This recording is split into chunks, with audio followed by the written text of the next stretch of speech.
Chapter 15, The Hogwarts High Inquisitor.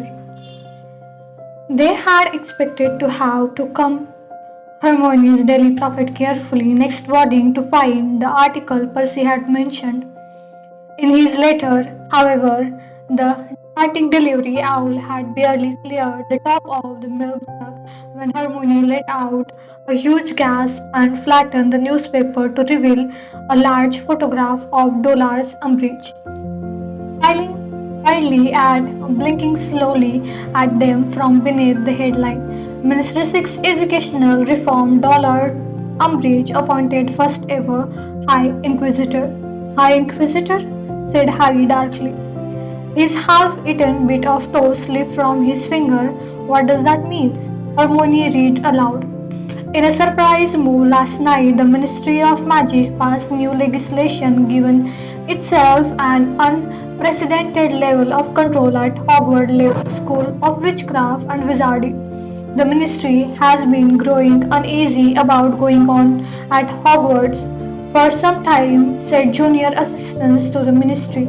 Percy Weasley, he is now responding to concerned voices by anxious parents who feel the school may be moving in a direction they do not approve.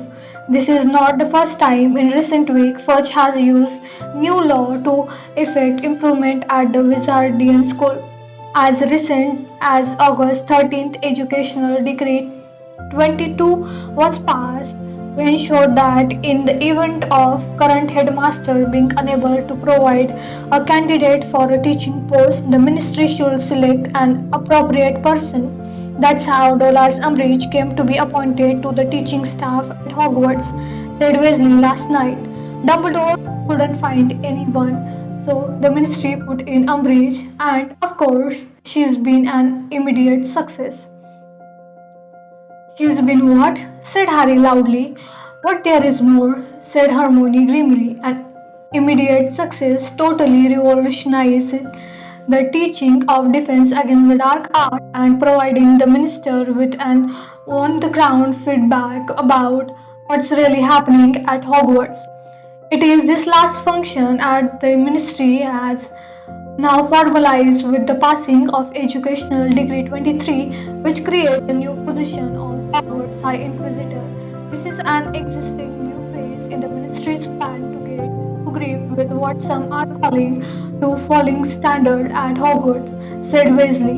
The Inquisitor will have power to inspect her fellow education and make sure that they are coming up to scratch. Professor Umbridge has been offered this position in addition to her own teaching post, and we are delighted to say that she has accepted. The ministry's new move have received enthusiastic support from parents of students at Hogwarts. I feel much easier in my mind now that I know that Dumbledore is being subjected to fair and objective evolution, said Mr. Lucius Malfoy, 41, speaking from his Wilhire mansion last night. Many of us, with our children's best interested at heart, have been concerned about some of Dumbledore's eccentric decisions in the last few years and will be glad to know that the ministry is keeping an eye on the situation.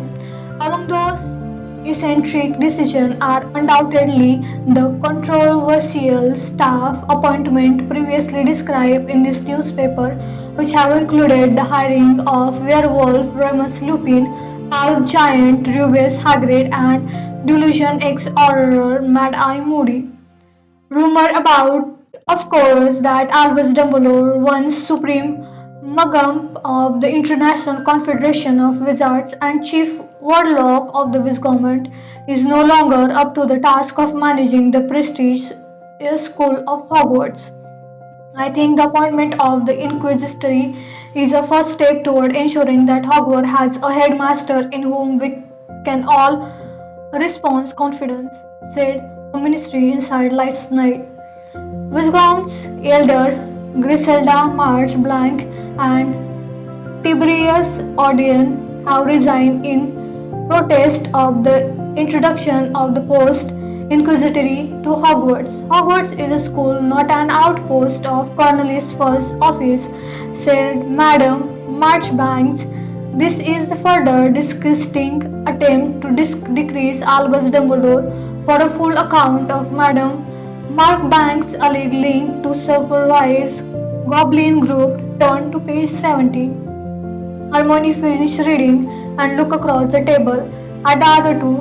Now we know how we ended up with Umbridge. Fudge passed his educational degree and forced her on us, and now he's giving her the power to inspect the other teachers.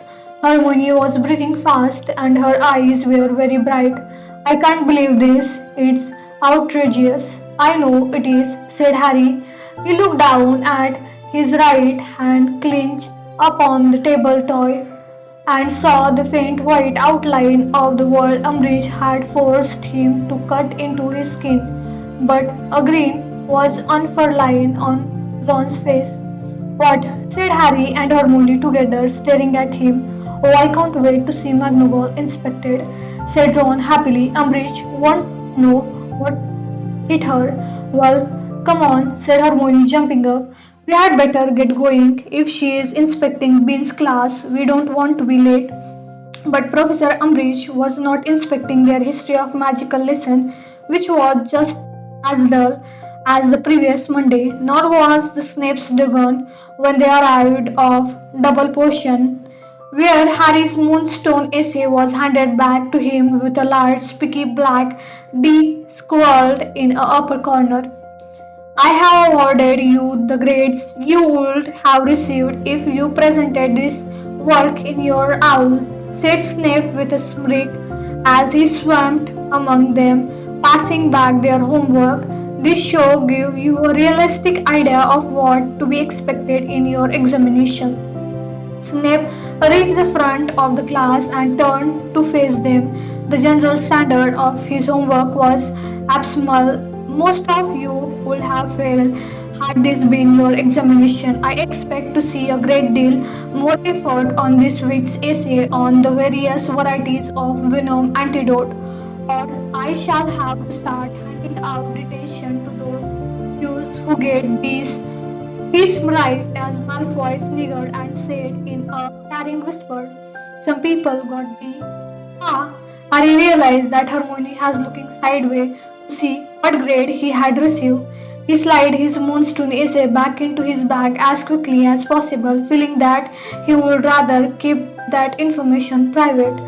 Determined not to give Snape an excuse to fail him this lesson, Harry read and reread every line of the instruction on blackboard at the 3 times before acting on them. His strengthening solution was not precisely the clear turquoise shade of Hermione's, but it was at least blue rather than pink like Neville's, and he delivered a flask of it to Snape's desk and the end of the lesson with feeling of mingled defiance and relief. Well, that wasn't as bad as last week, was it? Said Hermione as they climbed the steps out of the Dogon and made their way across the entrance hall toward lunch. And homework didn't go bad either, did it? When neither Ron nor Harry answered, she passed on. I mean, alright, I didn't expect the top grade, not if he's making to owl standard, but a pass is quite encouraging at this stage, wouldn't you say?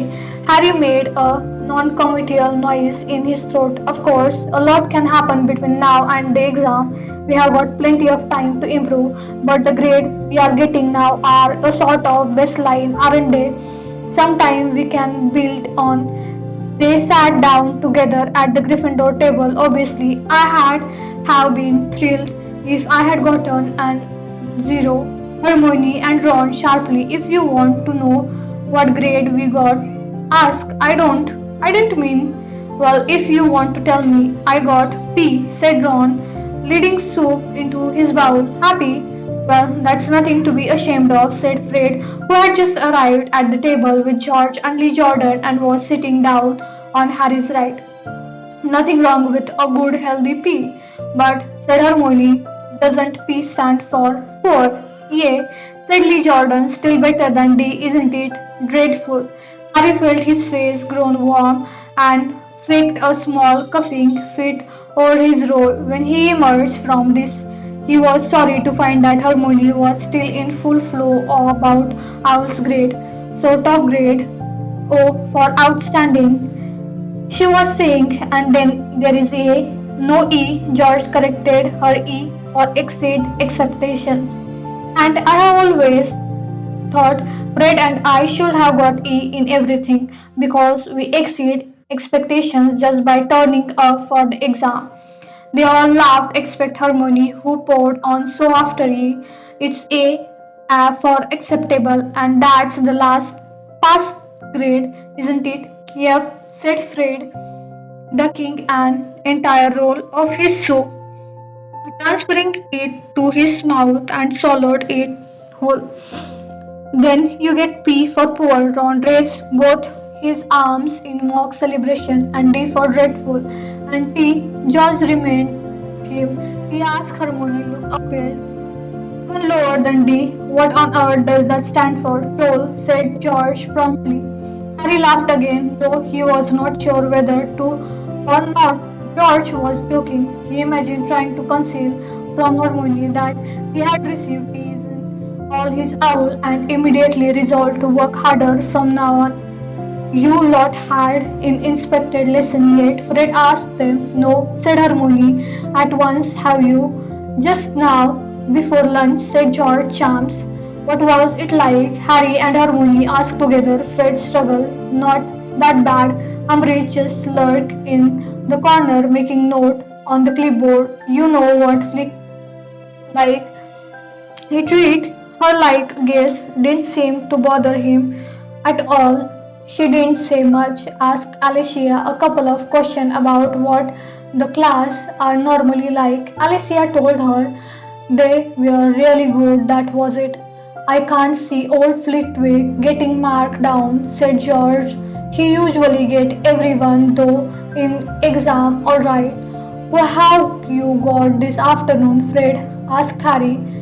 Railway, or tea if ever I saw one, and Umbridge herself. Well, be a good boy and keep your temper with Umbridge today, said George. Angelina'll be do her nut if you miss any more quiz practice.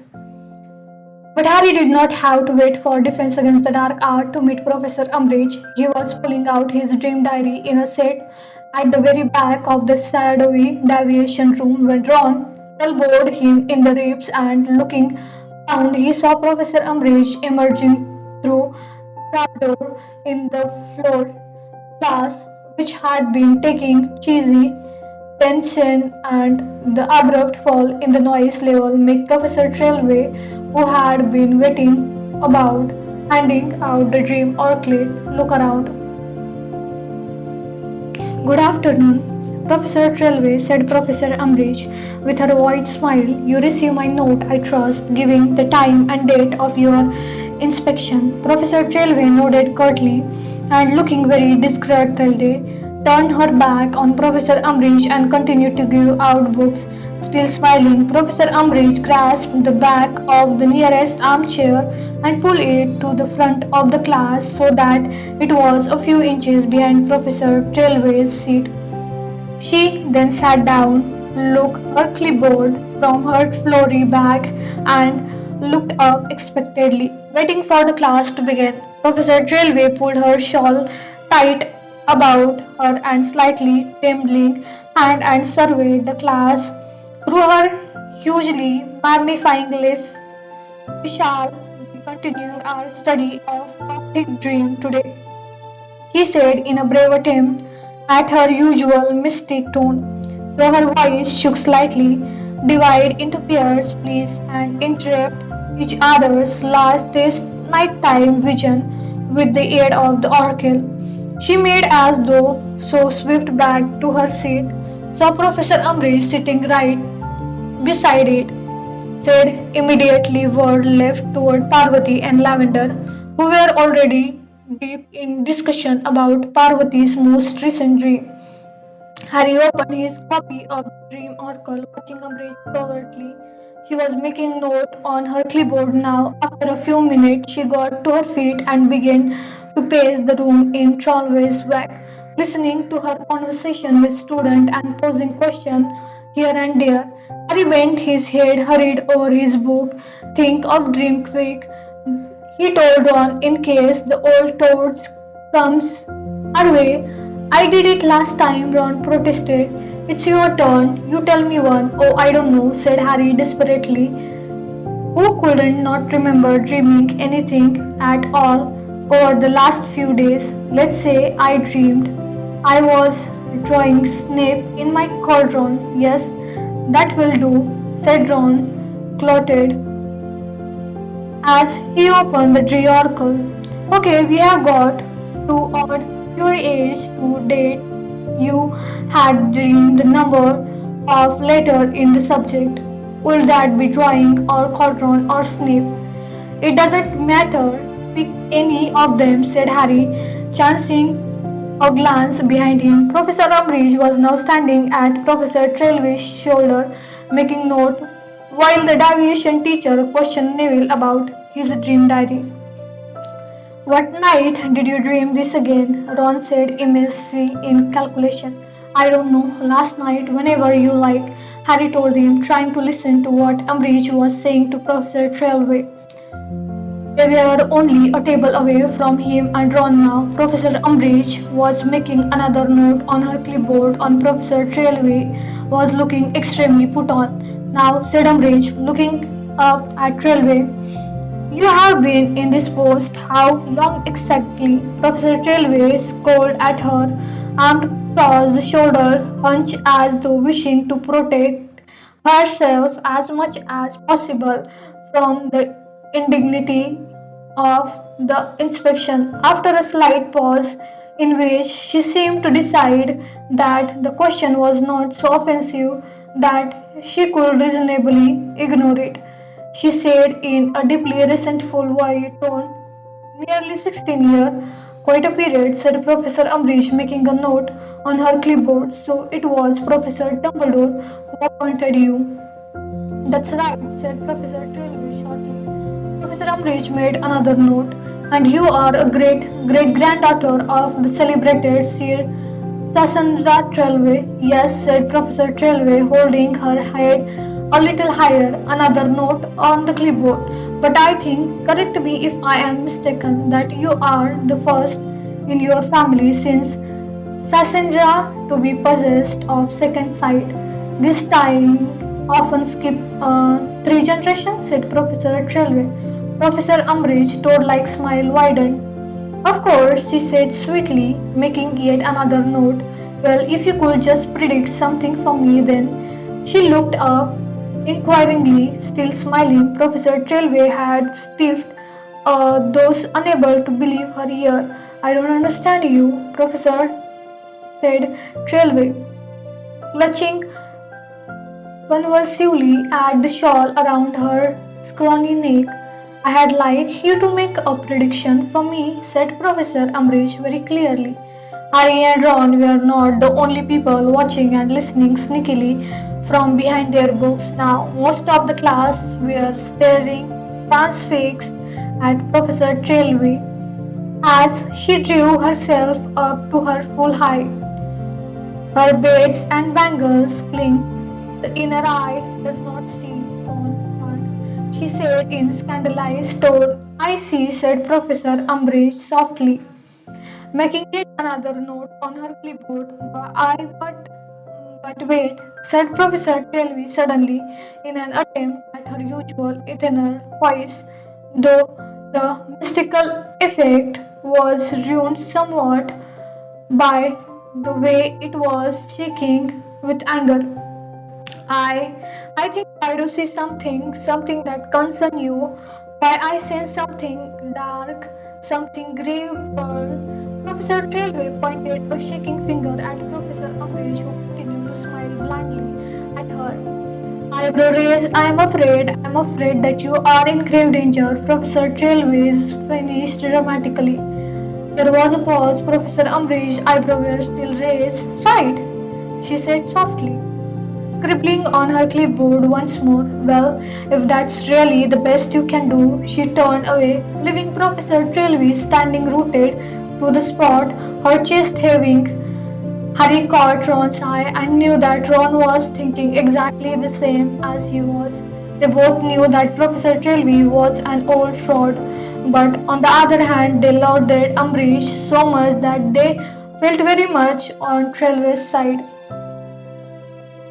until she swooped down on them a few seconds later. That was, well, she said, slipping her long finger under Harry's nose. Uncharacteristically brisky, let me see the start you have made on your dream diary, please. And by the time she had interpreted Harry's dream at the end of her voice, all of which, even the one that involved eating porridge, apparently foretold a gruesome and early death. He was feeling much less sympathetic toward her, all the while Professor Umbridge stood a few feet away, making note on that clipboard, and when the bell rang, she decided the silver-leaded was so that she was waiting for them all when they reached their defense against the dark art lesson 10 minutes later. She was humming and smiling to herself when they entered the room. Harry and Ron told Hermione, who had been in Artemisy, exactly what had happened in Deviation while they all took out their copies of Defensive Magical Theory. But before Hermione could ask any question, Lynn well, Professor Umbridge has called them all to order and see what away. She instructed them all smilingly, and those people who had been hopeful enough to take them out sadly returned them to their bags. As we finish chapter 1 last lesson, I would like you all to turn on page 19 today and commence chapter 2 Common Defensive Theories and Their Deviation. There will be no need to talk, still smiling her wide, self-satisfying smile. They sat down at her desk. The class gave an audible sign as it turned as one to page 19.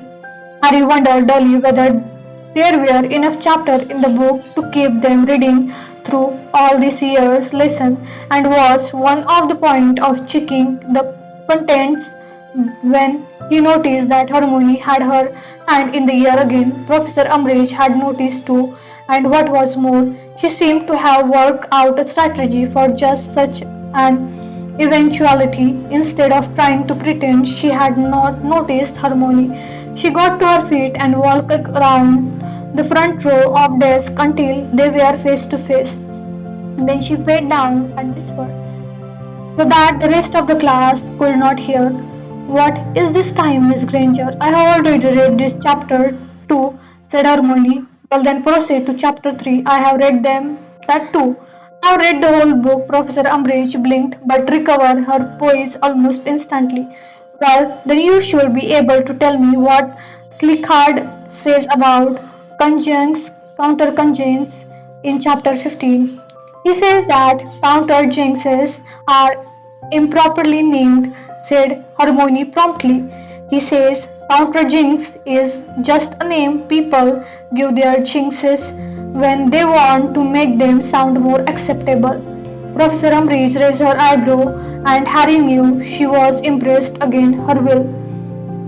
But I disagree, Hermione continued. Professor Umbridge's eyebrow rose a little higher and her gaze became distinctly colder.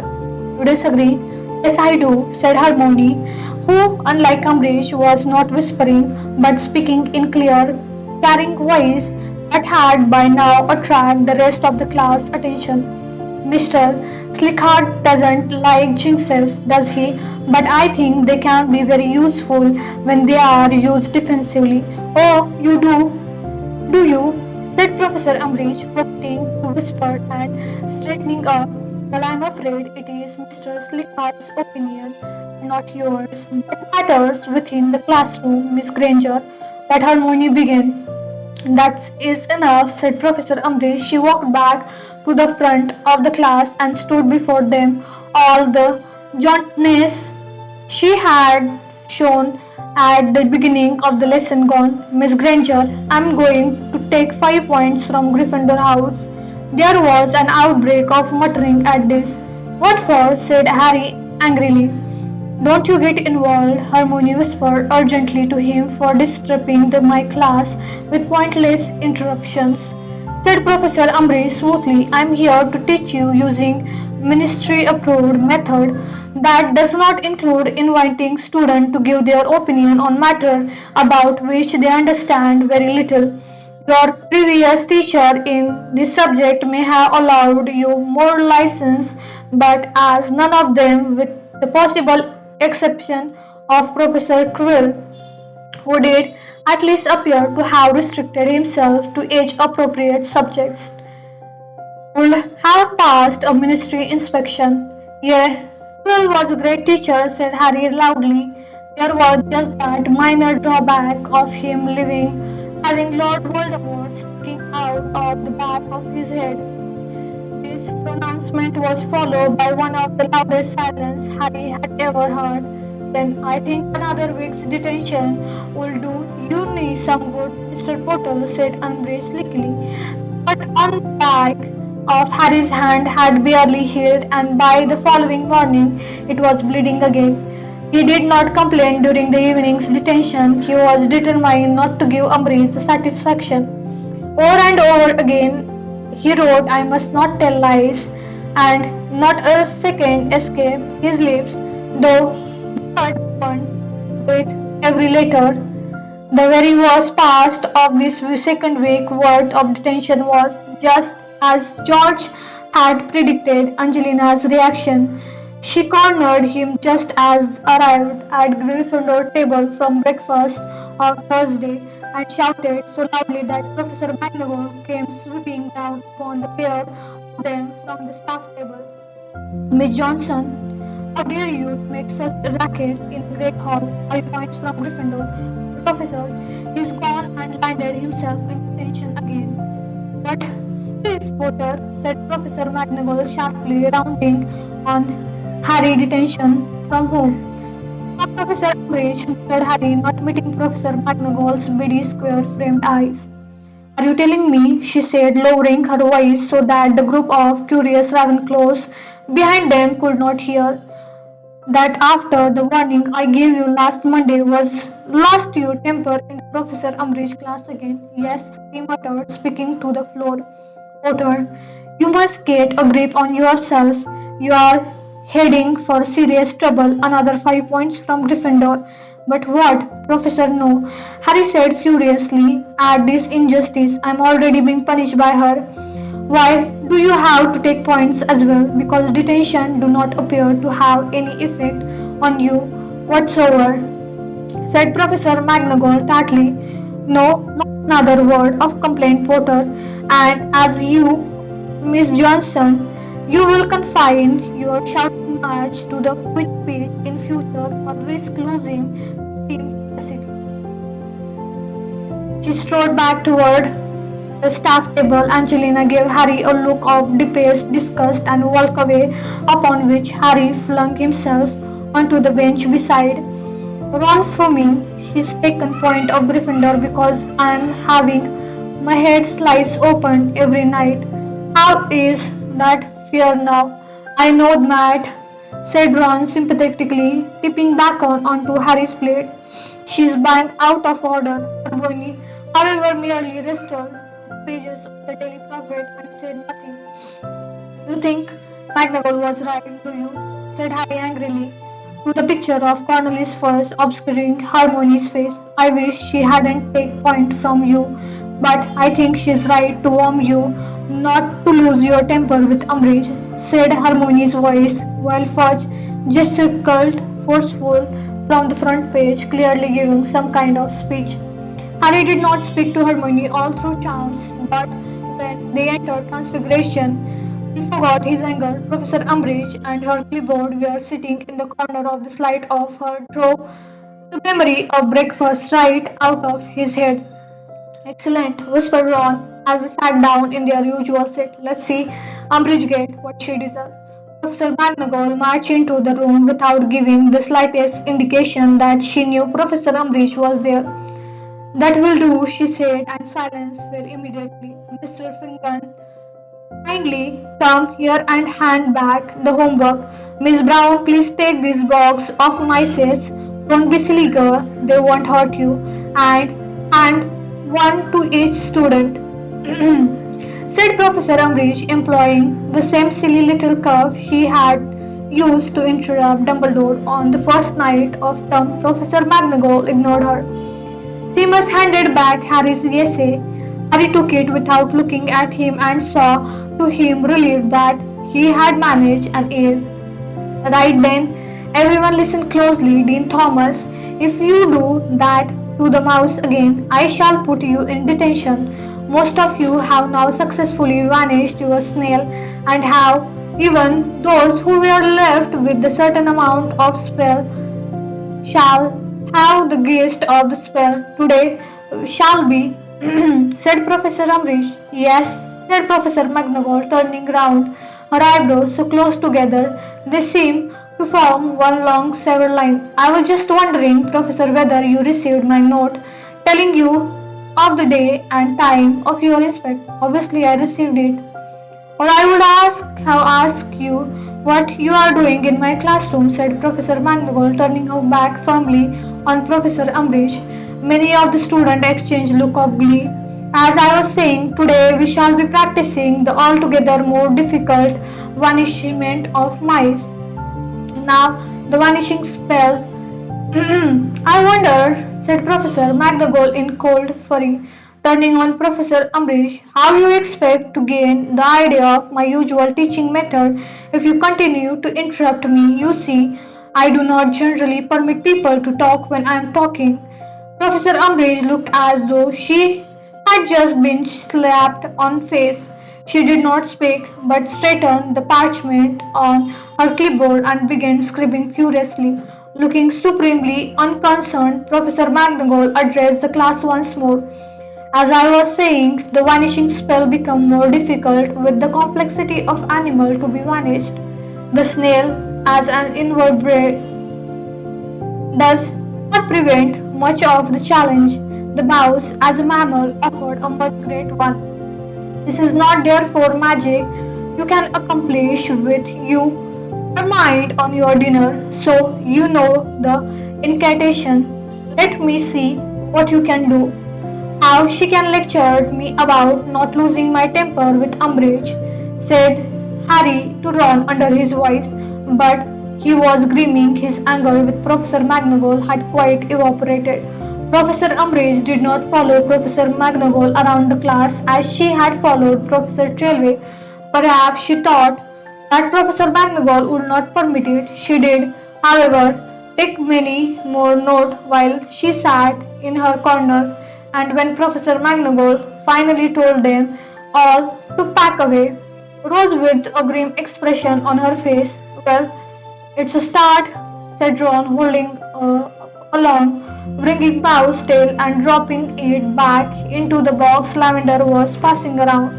As they filed out of the classroom, Harry saw Professor Umbridge approach the teacher's desk. He nudged Ron, who nudged Hermione in turn, and the three of them deliberately fell back to eavesdrop. How long have you been teaching at Hogwarts, Professor? Umbridge asked. 39 years. This December, said Professor McGonagall abruptly, snapping her back shut. Professor Umbridge made voice. Very well, she said. You will receive the result of your inspection in 10 days' time. I can hardly wait, said Professor McGonagall in a coldly indifferent voice, and she strode off toward the door. Hurry up, you three, she added, sweeping Harry, Ron, and Hermione before her. Harry could not help giving her faint smile and could have sworn to receive one in return. He had thought that the next time he would see Umbridge would be in his detention that evening, but he was wrong. When they walked down the lawn toward the forest of care of magical creature, they found her and her clipboard waiting for them beside Professor Grumbly Plank. Do not usually take this class, is that correct? Harry heard her ask as they arrived at the trestle table when the group of captive Wautakal were scrabbling around for wood lice, like so many living twigs. Quite correct, said Professor Grubbly Plank, hands behind her back and bouncing on balls of her feet. I am a substitute teacher standing in for Professor Hagrid. Harry exchanged an easy look with Ron and Hermione. Malfoy was whispering with Grab and Goyle. He will surely love this opportunity to tell on Hagrid to a member of the ministry. Said Professor Umbridge, dropping her voice, though Harry could still hear her quite clearly. I wonder, the headmaster seems strangely reluctant to give me any information on the matter. Can you tell me what is causing Professor Hagrid's very extended leave of absence? Harry saw Malfoy look up eagerly. Afraid I can't, said Professor Grubbly Plank blazily. Don't know anything more about it than you do. Got an owl from Dumbledore. Would I like a couple of week teaching work accepted? That's as much as I know. Shall I get started then? Yes, please do, said Professor Umbridge, scribbling upon her clipboard. Umbridge looked a different tack in this class and wandered among the students, questioning them. A magical creature most people were able to answer well, and Harry's spirits lifted somewhat at last. The class was not letting Hagrid down overall, said Professor Umbridge, returning to Professor Grubbly Plank's side after a lengthy interrogation of Dean Thomas. How do you, as a temporary member of staff, as object outside, I suppose, you might say, how do you find Hogwarts? Do you feel you receive enough support from the school management? Oh, yeah, Dumbledore, excellent, said Professor Grubbly Plank. Heartily, no, I am very happy with the way things are run, very happy indeed. Looking politely, incredulously, Umbridge made a tiny note on her clipboard and went on. And what are you planning to cover with this class this year? Assuming, of course, that Professor Hagrid does not return. Oh, I'll take them through the creature that most of come up owls, said Professor Grubbly Plank. Not much left to do. They have studied Unicorn and Niffle. I thought we had covered Parlock and Nizzle. Make sure they can recognize Scrubs and Knarls. You know, well, you seem to know what you are doing. At the rate, said Professor Umbridge, making a very obvious tick on her clipboard. Harry did not like the emphasis she put on you, and liked it even less when she put her next question to Goyle. Now I hear there have been injuries in this class. Goyle gave a stupid grin. Malfoy hastened to answer the question. That was me, he said. I was slashed by hippogriff. A hippogriff, said Professor Umbridge, now scribbling frantically, only because he was too stupid to listen to what Hagrid told him to do, said Harry angrily. Both Ron and Hermione groaned. Professor Umbridge turned her head slowly in Harry's direction.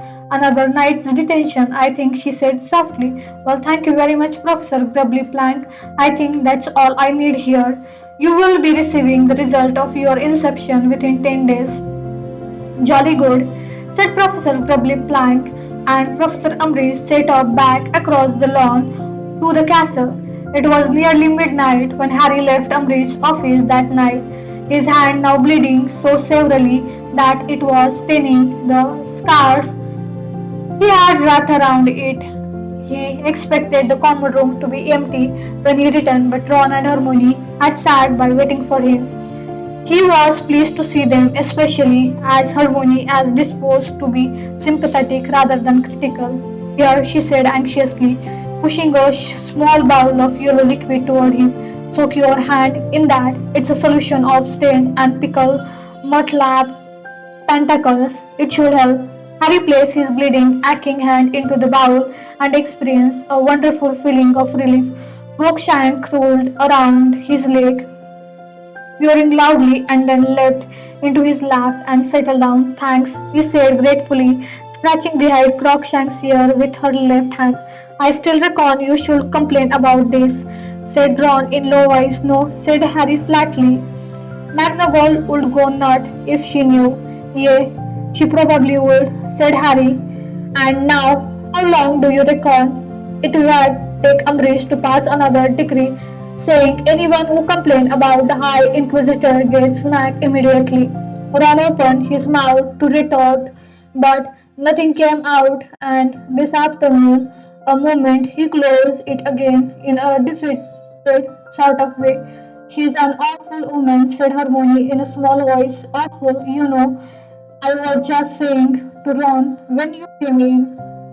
We have got to do something about her. I suggest poison, said Ron grimly. No, I mean something about what dreadful teacher she is and how we are going to learn and defense from her all, said Harmony. Well, that can be.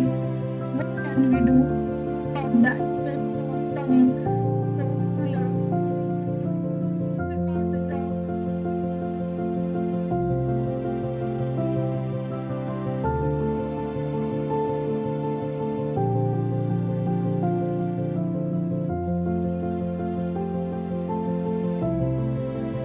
Maybe the time's come when we should just do it ourselves.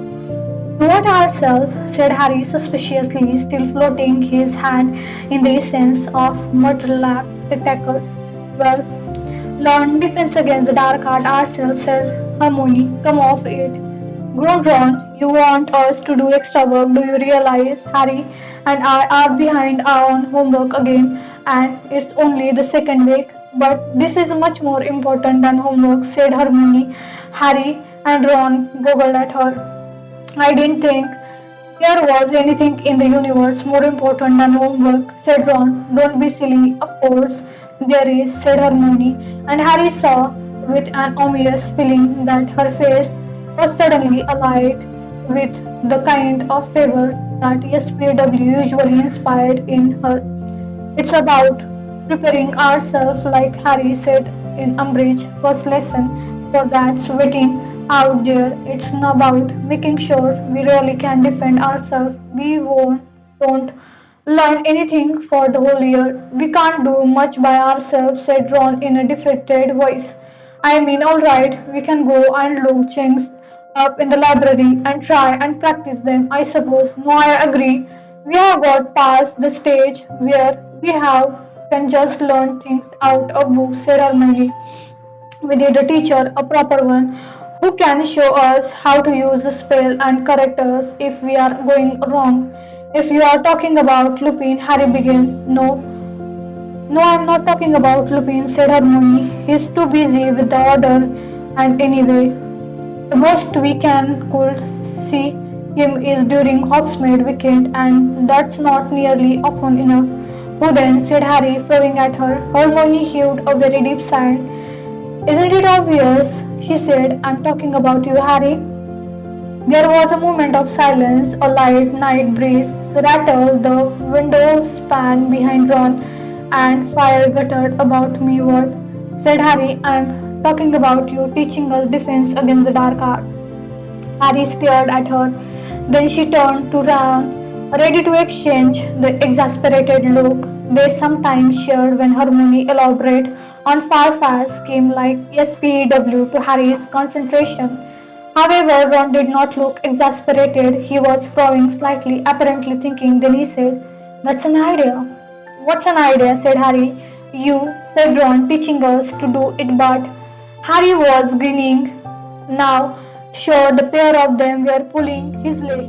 "But I am not a teacher. I can't." "Harry, you are the best in the year at defense against the dark arts," said Hermione. "Me," said Harry, now grinning more broadly than ever.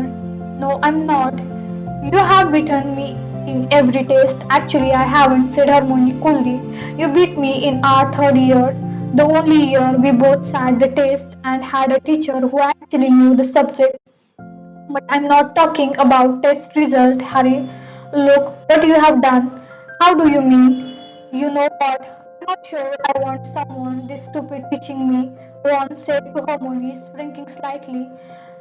He turned to Harry. "Let's think," he said, pulling a face like Goyle, concentrating on First year, you saved stone from you know who, but that was luck, said Harry. That wasn't skill. Second year, Ron interrupted. You killed the basilisk and destroyed Riddle. Yeah, but it was Fox hadn't turned up. A third year, said Ron, louder still. You fought off about 100 Dementor at once. You know, that was a fluke. In the time Turner hadn't. Last year, Ron said, almost shouting now. You fought off you know who again. Listen to me, said Harry almost angrily, because Ron and Hermione were both smirking now. Just listen to me, alright? It sounded great when you say it like that, but all the stuff was luck. I didn't know what I was doing half the time. I didn't plan any of it. I just did whatever I could think of, and I nearly always had help. Ron and Hermione were still smirking, and Harry felt his temperature rising. He hasn't even sure why he was feeling so angry. Don't sit here grinning like you know better than I do. I was there, wasn't I? He said hurriedly. I know what went on that all right. And I didn't get through any of this because I was brilliant at defense against the dark art. I got through it all because help came at the time because I guess right, but I just blundered through it all. I didn't have a clue that what I was doing. Stop laughing. The bowl of Mutterlap essence fell to the floor and smashed. He became aware that he was on his feet, though he couldn't remember standing up. Crookshanks peeked away under the sofa. Ron and Hermione smiled and vanished. You don't know what it is. You neither of you. You have never had to face him, have you? You think it's just memorizing a bunch of spells and throwing them at him like you are in class or something. The whole time you know there is nothing between you and dying expect your own brain or guts or whatever. I like you can think straight when you know you're about a second from being murdered or tortured or watching your friends die. They have never taught us that in the class what it is like to deal with things like that. And you proceed. They're acting like I'm a clever little boy by standing here alive like Degree was stupid. Like he messed up. You just don't get it. That could just as easily have been me. It would have been if Voldemort hadn't need me. We weren't saying anything like that, mate, said Ron looking aghast. We weren't having a go at Degree. We didn't. You have got the wrong end of the. She looked helplessly at Hermione, whose face was stricken. Harry, she said timidly, don't you see? This this is exactly why we need you. We need to know what it's really like facing him, facing Voldemort. It was the first time she had ever said Voldemort's name, and it was this more than anything else that calmed Harry, still breathing hard. He sank back into his chair, becoming aware as he did so that his hand was troubling horrible again. He wished he had not smashed the bowl of Mutterplace essence. Well, think about it, said Hermione quietly. Please, Harry could not think of anything to say. He was feeling ashamed of his outburst already. He nodded, hardly aware of what he was agreeing to. Hermione stood up. Well, I'm off to bed, said in a voice that was clearly as natural as she could make it. Night. Ron had gotten to his feet too, coming. He said awkwardly to Harry. Yeah, said Harry in a minute. I'll clear this up. He indicated the smashed bowl of floor. Ron nodded and left. Aparo, Harry muttered, pointing this wand at the broken piece of china. They flew back together, good as new, but there was no turning the mutterlap essence of the bowl. He was suddenly so tired that he was tempted to sink back into his armchair and sleep there, but instead he got to his feet and followed Ron upstairs. His restless night was punctured at once more by dream of long corridor and locked door, and he awoke next day with his car clicking again. That's it for today. Thank you so much. Stay tuned for next chapter. Till then, see ya. Bye bye.